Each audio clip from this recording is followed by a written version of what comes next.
very much for the invitation. I prepared some things to say, but I heard so many interesting remarks already in the event today, and of course the CCBE position on the recent proposal is also very interesting. So I think I will start with a few reactions, and then I started my timer just now, so I will not bore you all to death. I will see in the remaining time and come back to say a few things about the proposal, which I'm sure some of you have already looked at. I first of all want to say regulation is one instrument to shape the use of technology that we want to see, and it only gets us so far. And another part is, of course, the competence, but also the critical distance of those who use tools, which is only what would allow them to have a reasonable use.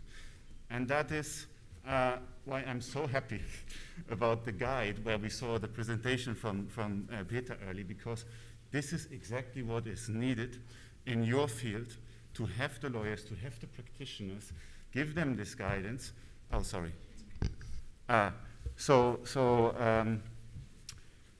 That first of all, they have orientation in the decision of whether they want to use a certain tool and which tool, which are the decisions that are first before it is about the how they want to use it with all the safeguards.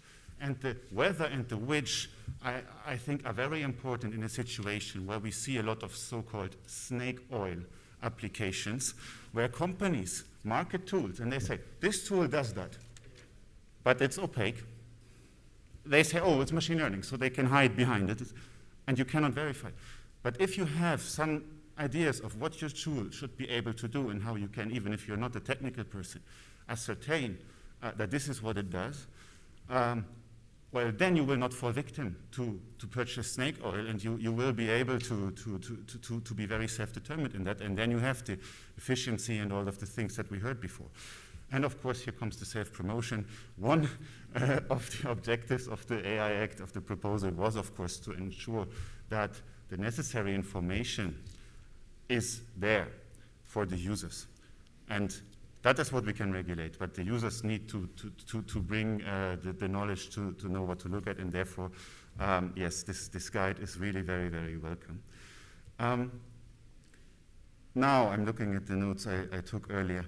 I heard criticism, I think it doesn't matter who said it, about emotion recognition. I think it was also Peter Witternhoff, the MEP, when he spoke earlier.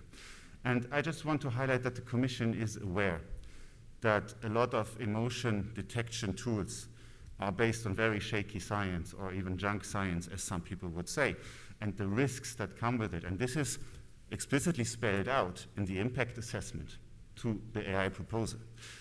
We sometimes then hear the criticism, so why don't you prohibit it? And I want to highlight that the Commission has to be proportionate in the rules that it proposes to the co-legislator. And sometimes when there is a lack of knowledge, a prohibition, in any case, a prohibition is a very sharp sword. And if we don't know if there might, for example, in certain medical contexts, well-tested systems that could be very useful, flat-out prohibition could be a challenge, and then you would need exceptions. But if you don't yet know what you need the exceptions for, maybe it's better to first highlight the risks. We are aware of the risks, and we have already in Article 52, which the transparency provisions, the obligation to indicate when such systems are used, so there is at least this safeguard, and then people can in context possibly evaluate if this is bad and doubtful and shady thing, or if it could have some merit. So that was a point I heard a few times I wanted to react to. Then, Thierry, I don't know if you were being ironic and if it was a joke when you had this illustration about the breakfast and the lunch of the judges and the glucose. And my perception, you were making fun of this study, but I don't know if there is somebody watching or in the stream who might take it in the first degree, as the French say, premier degré. Because, yes, it was a serious study who said, look, right before lunch they are getting nervous and they are being more harsh with their judgments. And this was then examined, luckily. And I just want to invite everyone, because it's a hilarious and very short article, to just look online, Impossibly Hungry Judges. And the author was just saying, look, it's quite a wonder that if this would be true, that our society doesn't break down every day around midday, right? And people start to get very aggressive. And of course there's a correlation, but there could be, with such a high significance, also other explanations, like for instance that experienced judges know how much time they will need for which procedures, and that are often the procedures that have a very clear outcome, and so they will know, that doesn't take so long, I will schedule it myself before the lunch break, I can still fit it in. It's a suggestion. I'm not saying that the one or the other is true, I just want to say that there is a conversation around this, which is very important. I think it can stand in for the larger topic, that just because you analyze some data and you have a clear correlation, this does not mean causation. So we heard about document analysis, document generation, and I think in the previous remarks at least also about decision support systems or predictions of outcomes. And here I want to maybe start with the notes I prepared. I prefer very much the term estimation over predictions, and want to say a few really basic things which I'm rather confident are true. Before then I get really to the AI proposal in the other half of the time I was requested to speak. So all data is about the past. It's not possible differently. We cannot predict the future with certainty, and opacity is a challenge when the stakes are high. So no system can be trained on future data. As soon as it tests its hypothesis against new data, these data will already be historical data. And so the goal of many machine learning applications is to detect patterns that do not only fit the training data, but also future data, so data that will reflect the situations that are at hand when they are in use. And these systems, they can be optimized to learn very specific tasks. And sometimes then, when the context slightly changes, they work less well, or it can reduce the accuracy when it is about estimations. And that doesn't need to be a problem. It can be a problem, however, if harm results from getting it wrong, or if harm and benefits are distributed wrongly, or in your profession unjustly, when we apply this algorithm. And this is something, of course, that we need to pay attention to, and this is then where the opacity becomes the big challenge and really a problem. And so to address this opacity, which is one of the main drivers also for the proposal, the Commission proposed in April these rules last year.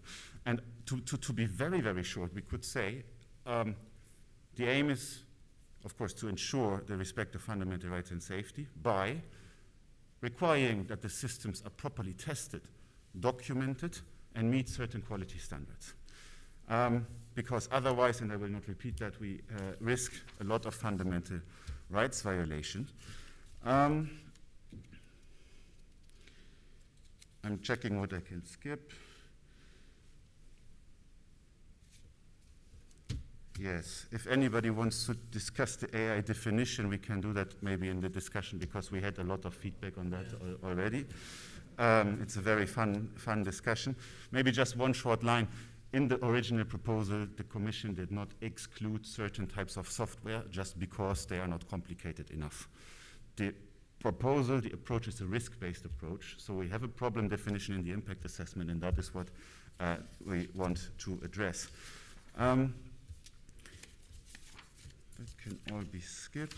I'm also grateful to you because you already highlighted that in the Annex 3, where we have the high-risk scenarios, we have, of course, the use in administration of justice, but we also have in law enforcement, I think, which is important, a high-risk scope where the systems are intended to be used by law enforcement authorities for the evaluation of the reliability of evidence in the course of investigation or prosecution of criminal offenses. So I think I understood that CCBE is not happy about using AI-generated results as evidence. So that could also be.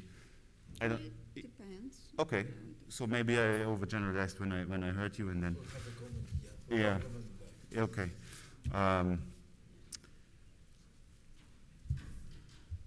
Yes. Then maybe.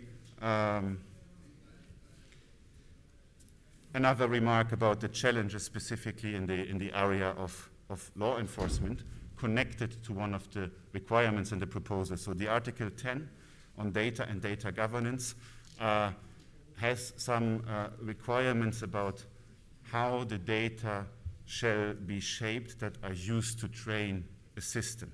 And they need to, in very short, be suitable for the context where they are used.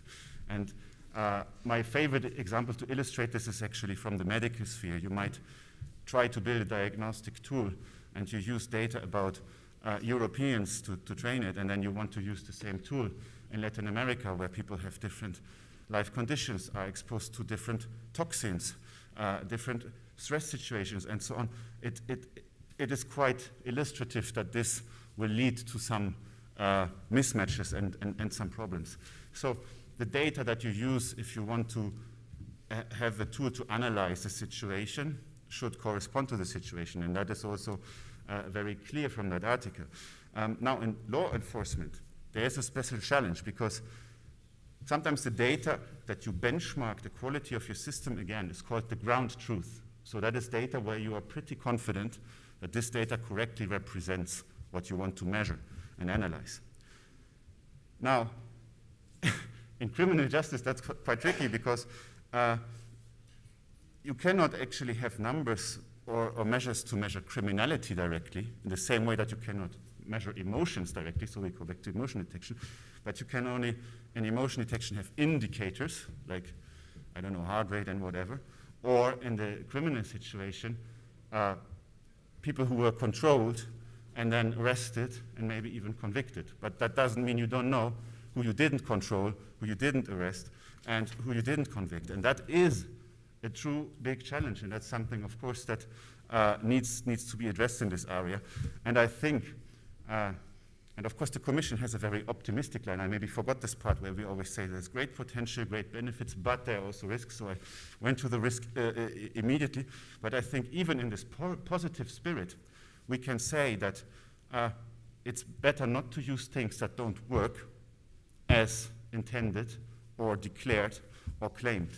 And this, again, I intentionally repeat this all the time, is one of the motivations. We need to be able to find out if it works properly. And that is what many of the requirements are about. And I want to say two more things before I'm done.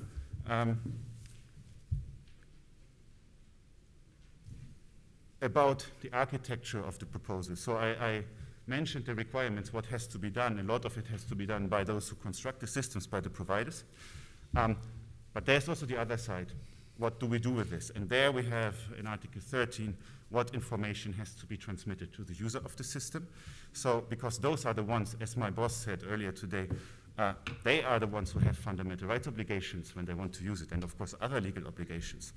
So there we specify what has to be transmitted. That includes the instructions, that includes characteristics of the system, its capabilities, and the limitations that its performance might have.